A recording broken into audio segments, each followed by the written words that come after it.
अवल अल्लाह अलीम आला आलम जो धणी कादिर पंहिंजी कुदरत से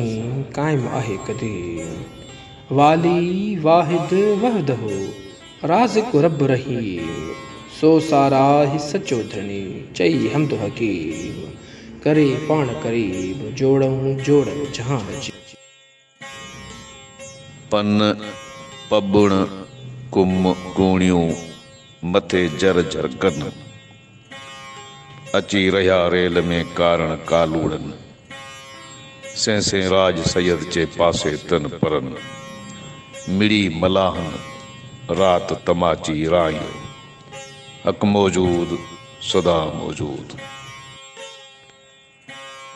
मूंसे ॾिठा माउ जनी ॾिठो पिरीअ खे रही अचिजे रातड़ी तिन जुगन संभी जाए तनी जी साञाए तुरो थे तार में सुई सिबियो मुंह मारूं सी साह बेठी सारिया सूमरा गोलाड़ा ऐं गाह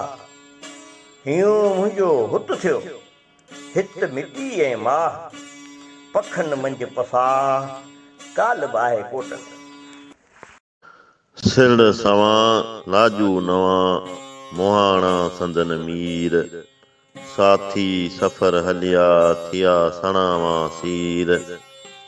जे अचन साण उकीर से बेड़ा रखिए बाज से तन में तराज तोह जी घणो लह घोरे अदब ऐं इख़लास जा सिड़ बध सोरे वखर विनतियन जो तिह में पाए तोरे त आदनऊं ओरे तुंहिंजो तवाई न थिए।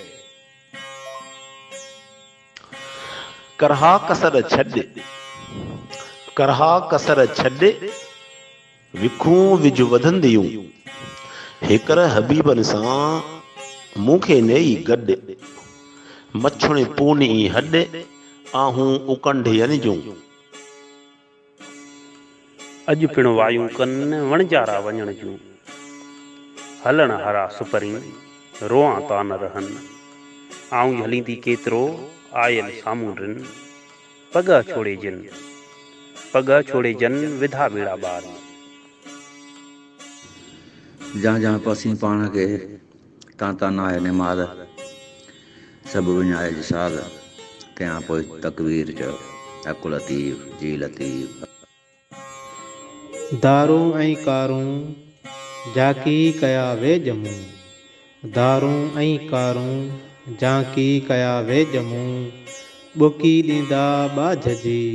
निहारे नाड़ूं जंजूं सेण लहन सारूं तन तां ॾुखंदो दूर थिए।